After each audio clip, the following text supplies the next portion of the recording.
उसी रात विकास और शिल्पा साथ बैठकर बातें कर रहे होते हैं। मम्मी ऐसा क्यों सोचती हैं कि औरतें कुछ नहीं कर सकती और उन्हें लोगों की इतनी चिंता क्यों है? पापा की डेथ के बाद माँ ने दुकान संभालने की कोशिश की थी, पर लोगों ने उल्टी सीधी बातें सुनाकर उनका आत्मविश्वास इतना गिरा दिया कि वो कुछ कर ही नहीं पाई और सोचने लगी कि शायद औरतें ये सब कर ही नहीं सकती, इसलिए उनसे भी नहीं हुआ। लोगों की यही तो दिक्कत है, उन्हें अपने से ज्यादा दूसरे की जिंदगी में स्वाद आता है। वैसे लोग जिनसे डरते हैं ना, उन्हें ही तोड़ने की कोशिश करते हैं। आप फिक्र मत करो, मम्मी की सोच बदलने का तरीका है मेरे पास। और अगले ही दिन से शिल्पा अपनी सास की सोच बदलने और लोग क्या कहेंगे के डर को खत्म करने की जद्दोजहद में जुट जाती है।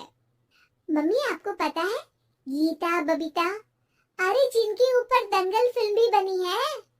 मैं फिल्म नहीं देखती हाँ। वो हरियाणा की लड़कियां हैं, दोनों रेसलर हैं। उन्होंने जब ये शुरू किया था ना, तो लोगों ने बहुत बातें बनाई, बुरा भला बोला, मजाक भी बनाया, लेकिन उन्होंने ना किसी की सुनी, ना अपने ऊपर से विश्वास खोया और ना ही हार मानी। और देखो आज किस मुकाम पर है। अरे तो ये सब मुझे क्यों सुना रही है हाँ? नहीं नहीं, बस ऐसे ही, हमें अपने आसपास की खबरें तो रखनी चाहिए ना। ऐसा कहकर शिल्पा अपनी सास को सोच में डालकर वहां से चली जाती है। अब शिल्पा हर दिन दुनिया के अगेंस्ट अपनी हिम्मत से सक्सेसफुल बनने वाली लड़कियों की कहानी अपनी सास को सुनाने लगती है। इसी तरह कुछ समय बीत जाता है। अरे कहाँ सोते पड़े हो दोनों? किसी को घर में कोई काम नहीं है क्या? हाँ? सास की आवाज सुन शिल्पा भागती हुई कमरे से बाहर निकल आती है, जिसके पीछे विकास भी बाहर आ जाता है। मम्मी आप इतनी सुबह तैयार होकर कहाँ जा रही हैं? अरे किसी नई शुरुआत से पहले भगवान का आशीर्वाद बनता है या नहीं? मैं सीधा दुकान जाऊंगी, तुम काम निपटा कर आ जाना है। सास की बात सुन शिल्पा और विकास खुशी से फूले नहीं समाते। ये हुई ना मेरी माँ वाली बात। पूरा परिवार मिलकर दुकान पर काम करने लगता है, जिसमें विकास और उसकी माँ दुकान संभालते हैं, तो शिल्पा काम को ऑनलाइन डाल शहर और इंटरनेट का काम संभालने लगती है, जिसे देख गांव में लोगों के बीच गॉसिप शुरू होते देर नहीं लगती।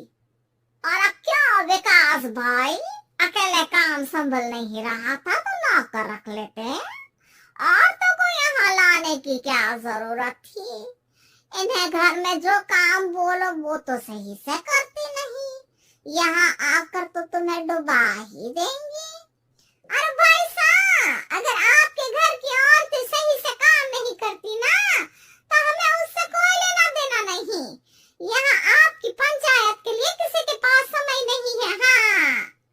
करारा जवाब सुन बातें सुनाने आए लोग मुंह लचकाए उल्टे पैर वापस चले जाते हैं।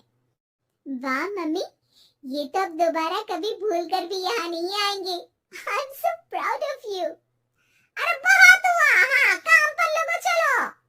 तीनों आपस में काम बांटकर अपने अपने काम पर लग जाते हैं।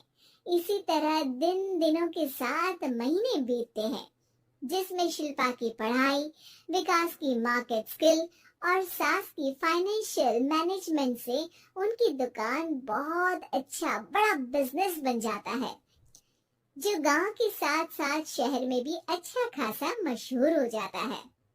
अरे सच ही कहते थे तुम दोनों, लोगों का तो काम ही होता है कहना, अब हमें सुनना है या नजरअंदाज करना है वो तो हमारे ऊपर है हाँ।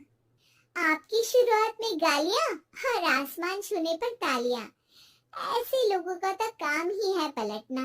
इनकी बातों से हमें कभी अपनी राह बदलनी नहीं चाहिए, बल्कि अगर बातें बन रही है तो समझ जाओ कि रास्ता सही है।